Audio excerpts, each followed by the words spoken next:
This is part of the series of taking little tiny steps to make photos that don't suck. This is the Don't Suck series.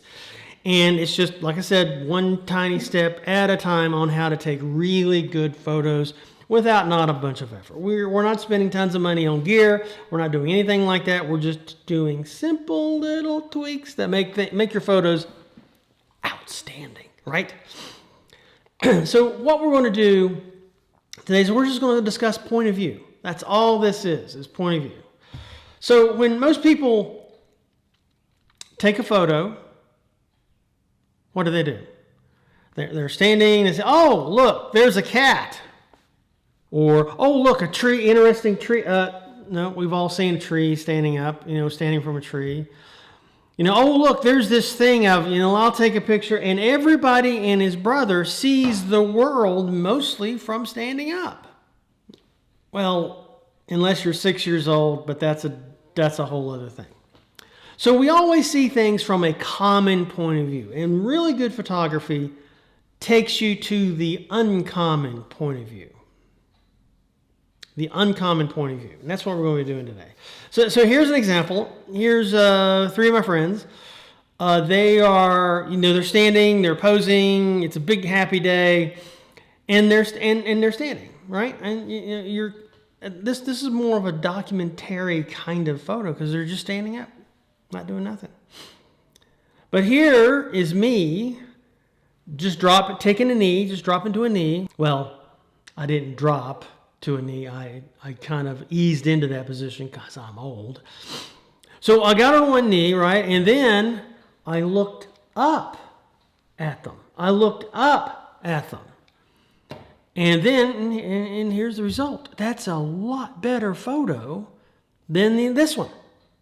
Can you see the difference? I mean, just changing the angle of how you see the world can add so much more flavor and drama to a photo than just standing up and, oh, look, everybody say cheese. So maybe not stand. Maybe standing is not the answer. Try just, kneeling, sitting on the ground, or maybe get on top of the couch and look down or whatever. Just don't fall off the couch. But just try a different point of view. And here's another example. Now this is a tree, your standard tree on the south rim of the Grand Canyon. Grand Canyon, kind of picturesque, right? And here's a tree, but it's a meh photograph. You got the Grand Canyon in the back, but no, it's just it's a meh photo. It's just a so-so. It's not really it's not stirring the heartstrings. It's a photo. But here's something I did to add drama, make it an interesting photo, right? So what I do is I take the camera and I move the camera in between the branches of the tree so it's shooting upwards. And check this out. That is a really dramatic camera. Now you see the twisting and turning of the branches. That's probably in most trees. We're just overlooking it because we see it from our standing point of view. Boring standard point of view. So just inserting the camera at a different angle and taking the photo up adds drama and mystery to this photo. And that just makes it great. Try and find a different position. Maybe you don't have to put your body in it, but maybe you have to put your camera into a different position. Another thing is, there's all these objects around, and we see things at like arm's length, or across the room, or across the highway, or whatever, and they're okay. Some of those can be really good, especially if we're tourists and we're taking photos of stuff. I said, oh, there's a really cool cabin. I'll take a picture of the cabin. Or really cool, in this case, an airplane. This is a really strange airplane. But it's still, I'm just taking a picture of an airplane. Oh, I'm recording the airplane that I saw. Right? Well, what happens if you get up and close and personal, just focus on one thing? Try not to capture the whole thing, but just focus on something. So here's the difference. So here's the tourist photo, right? Here's the tourist photo again. here's the really dramatic part. See, it's just the nose of the airplane. You're still capturing the airplane. But now it's the nose, and now it's interesting. You see the texture and the lines and the rivets of that makes up this this craft, and now it becomes an interesting photo. So here's another one. Here's another airplane shot. I take a lot of airplane shots, you know. Long story for airplane. Me and airplanes go way back. So this was a Ford Trimotor. Ford Trimotor. You may have seen the Ford Trimotor already.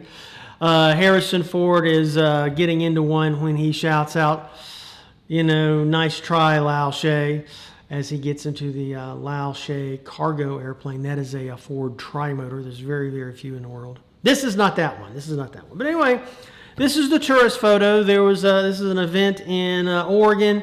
Somebody flew in a Ford Trimotor, and the local T-model Ford got together and took a photo.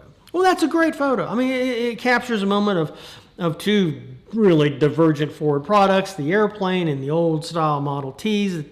Everybody had worked really hard to get those, the airplane and the cars up and running into this event, right? But here is a much better photo. This is just a little piece of the airplane, but it's much more dramatic. You see more of the detail. And because not everybody sees a Ford Trimotor, it becomes kind of mysterious. Like, well, what is that? Well, that's a light. It looks like corrugated metal, and it's maybe some rivets and a kind of a turmoil sky. Now it's a good photo. It's a really good photo. You know, the angle, you got the layering in there. And so now it's a different point of view. You're not just taking the tourist shot, you're taking the artistic shot. The artistic shot. And that's what's important. So one more, and I promise I'll leave you alone. So here's another airplane. This is a World War II bomber, right? It's the tourist shot. You're at the museum. You know, this is from the Evergreen Aviation and Space Museum in McMinnville, Oregon. So you take a picture, and that's the tourist. Hey, I saw this on vacation. And then they go, wow, those things still exist. Blah, da, da, da, da, da, da. Well, here is the artist shot. You see the difference here? I mean, you're still taking a picture of the airplane, but now you've got an unusual angle. You've got the brilliant blue sky above. You've taken the aircraft and made it the horizon. And that's the lower third of the image. And you've got detail, the gunner's turret, the part of the prop, and it just becomes a really much better photo because it's the artist shot. Let's go back to the tourist shot, right? And there's the tourist shot. Here's the artist shot. It's the artist view. Don't be the tourist. Be the artist. Take your camera. Don't do this. Do this. Do this. Do this.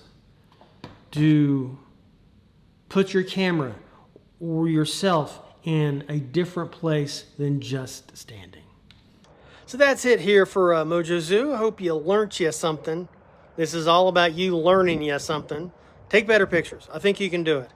Anyway, until next time, I'll be in the dark room. Y'all take care. Be good. Bye-bye.